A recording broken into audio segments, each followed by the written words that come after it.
Assalamualaikum warahmatullahi wabarakatuh. Welcome back to resensi buku. Dalam situasi pandemi seperti sekarang ini, bukan hanya masalah kesehatan, nyawa, dan ekonomi yang terus mengancam, melainkan pula masalah kerentanan mental atau panik. Pandemi COVID-19 ini, kata Zizek dalam buku teranyarnya yang membahas tentang pandemic, menyebabkan kepanikan global. Padahal pesan Ibnu Sina sebagai filosof muslim dan bapak kedokteran menyampaikan bahwa kepanikan adalah separuh penyakit, ketenangan adalah separuh obat, dan kesabaran adalah permulaan kesembuhan. Hal ini diperparah dengan bersiluarannya infodemi, yaitu mewabahnya informasi yang kebanyakan justru hoax, dilebih-lebihkan, atau memuat sesat pikir yang menambah kepanikan di masyarakat. Lebih lagi, terkadang infodemi tersebut disebarkan oleh mereka yang mengklaim diri sebagai ustadz. Dalam Al-Quran surah An-Nahl ayat 43 kita diperintahkan untuk bertanya kepada ahlinya. Tentu jika berkaitan dengan kesehatan, tanyalah kepada dokter. Jika berkaitan dengan agama, tanyakanlah pada ustadz. Dan jika bertanya berkaitan pandangan ulama terhadap penyakit seperti COVID-19 ini, maka bertanyalah pada ulama yang menguasai Al-Quran. Nah, kali ini mari kita merujuk karya terbaru dari pakar tafsir Al-Quran, yaitu Reshihab, yang berjudul Corona Ujian Tuhan, Sikap Manusia Menghadapinya. Buku ini diterbitkan oleh penerbit Lentera Hati pada April 2020 kemarin. Buku yang terdiri atas 120 halaman ini tersusun atas 2 bagian dan diakhiri dengan penutup dan doa. Izinkan saya meresensi buku ini dengan akumulasi argumentasi yang lebih deduktif, karena penulis menyusun bukunya secara induktif kalau bukan secara acak. Kehendak Allah adalah realitas alam semesta sebagaimana adanya. Kehendak Allah inilah yang kemudian disebut sebagai takdir. Selanjutnya, takdir terbagi lagi ke dalam takdir takwini atau yang berkenaan dengan penciptaan, dan takdir tasyri'i atau yang berkenaan dengan ciptaan. Jadi takdir takwini adalah penciptaan, takdir tasyri'i berkenaan dengan ciptaan. Takdir takwini tidak dapat diubah oleh makhluk atau ciptaan. Misalnya setiap makhluk pasti mati. Sementara takdir tasyri'i adalah takdir yang dapat diubah melalui ikhtiar makhluk, tentunya dengan berdoa. Semua musibah dan anugerah merupakan kehendak atau takdir tasyri'i dari Allah Subhanahu wa taala kepada makhluk atau ciptaan. Musibah terbagi lagi nih guys ke dalam azab atau siksa dan ujian. Azab diberikan Allah kepada suatu kaum setelah Allah Subhanahu wa taala menyelamatkan orang beriman dalam kaum tersebut. Misalnya, azab kepada kaum Nabi Lut alaihissalam dan Nabi Nuh alaihissalam. Artinya, kaum yang diazab adalah kaum yang di dalamnya tidak ada orang beriman sama sekali. Sementara ujian diberikan Allah kepada suatu kaum, baik di dalamnya ada orang beriman maupun ada orang kafir yang berbuat kerusakan di muka bumi. Ujian bagaikan pendidikan di kelas untuk orang kafir, namun bagaikan final test bagi orang beriman, dan bagaikan penaikan kelas bagi manusia suci seperti Rasul, Nabi, Imam, dan para wali Allah. Azab dikarenakan kesalahan dari makhluk, sedang ujian dikarenakan peningkatan kapasitas makhluk. Adapun anugerah adalah untuk menyenangkan makhluk. Kebanyakan manusia senang ketika mendapat anugerah, itulah mengapa mereka bersyukur. Dan sebaliknya, sedih ketika mendapat musibah, itulah mengapa mereka bersabar. Bagi para manusia suci, mereka justru bersyukur ketika mendapat musibah karena hal itu pertanda kecintaan Allah untuk meningkatkan derajat makhluk. Dan mereka justru bersabar ketika mendapatkan anugerah karena hal itu pertanda bahwa sang makhluk masih butuh kesenangan. Atau analoginya adalah ketika makhluk itu butuh kepada kisi-kisi dalam suatu ujian. COVID-19 sendiri adalah virus mematikan yang kini mendarah dunia. Pertanyaannya kemudian, bagaimana kita menyikapi wabah pandemi ini? Apakah ia musibah, azab, ujian, atau justru anugerah?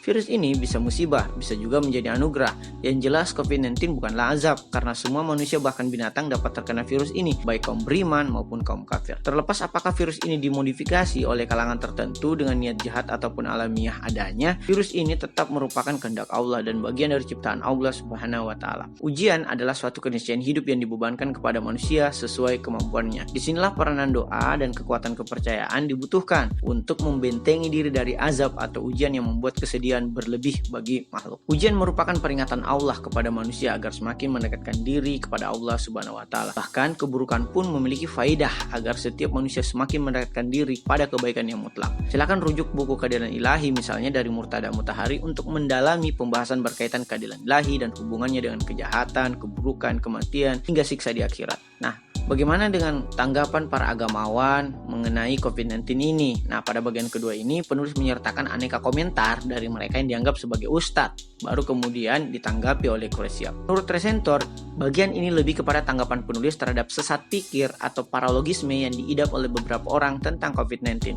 Pertama, ada yang menganggap virus ini sebagai tentara Allah, padahal tentara Allah adalah sesuatu yang baik, sementara virus adalah penyakit yang justru harus dilawan demi terus berlanjutnya tuntunan risalah Islam. Kedua, ada yang tetap memaksakan pelaksanaan syariat, meski telah dilarang oleh para ulama dan para ilmuwan. Padahal di zaman Rasulullah SAW saja, walaupun hujan dan becek, umat diperintahkan sholat di rumah saja. Bahkan Masjidil Haram atau Ka'bah juga terlarang dikunjungi oleh para ulama. Begitupun di masjid lainnya di seluruh dunia saat wabah pandemi ini, guys. 3. Ada yang mempertentangkan takut kepada Allah dan takut kepada virus. Padahal ketakutan pada virus tidak menggugurkan ketakutan pada Allah. Bahkan termasuk dari menjaga agama, jiwa, akal, harta manusia dan keturunan. Keempat, banyak yang menafsirkan ayat dan hadis mengenai corona padahal tidak relevan antara teks dan konteks. Disinilah pemahaman agama menjadi begitu penting, sehingga penangguhan pelaksanaan sholat berjamaah menjadi lebih bijaksana menyikapinya. Karena kemanusiaan mendahului keberagaman. Janganlah kita menjadi orang yang menakut-nakuti dan menyebarkan pesimisme,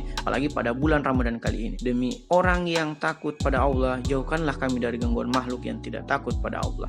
Nah, adapun perspektif kami sebagai resentor seperti yang telah saya singgung di awal tadi, bahwa buku ini belum disusun secara deduksi, sehingga saya memulainya dengan pembahasan takdir atau kehendak Allah Subhanahu wa Ta'ala terlebih dahulu, baru kemudian bagaimana sikap kita menghadapi COVID-19. Wabah yang telah bersifat pandemi ini bukanlah azab, namun dapat kita tanggapi sebagai musibah yang berupa ujian atau bahkan anugerah yang perlu kita syukuri di balik kesulitan yang ditimbulkannya. Sungguhnya di balik kesulitan ada kemudahan. Itu firman Allah dalam Al-Quran. Adapun faedah dari pandemi COVID-19 ini adalah mendekatkan kita kepada Allah Subhanahu wa Ta'ala, karena beribadah tidak mesti di masjid, guys, khususnya di musim wabah seperti sekarang ini. Faedah lainnya antara lain membuat kita membaca kembali buku yang belum sempat kita selesaikan, lebih banyak waktu dengan keluarga yang sering kali kita abaikan, lebih waspada terhadap kesehatan jasmani yang selama ini kita acuhkan, dan lebih memahami bahwa materi yang selama ini kita buru dan banggakan ternyata bukanlah sesuatu yang langgeng. Seperti dalam Atsar Sayyidina Ali karramallahu wajhahu, sesungguhnya perjalanan begitu panjang dan perbekalan teramat sedikit. Semoga kita menyadari bahwa semua yang terjadi ini atas izin Allah Subhanahu wa Ta'ala. Yang bisa kita lakukan adalah berikhtiar dengan tafakur, berdoa, dan perbuatan agar segala yang terjadi merupakan ujian yang meningkatkan derajat ketakwaan kita. Amin. Ada pertanyaan?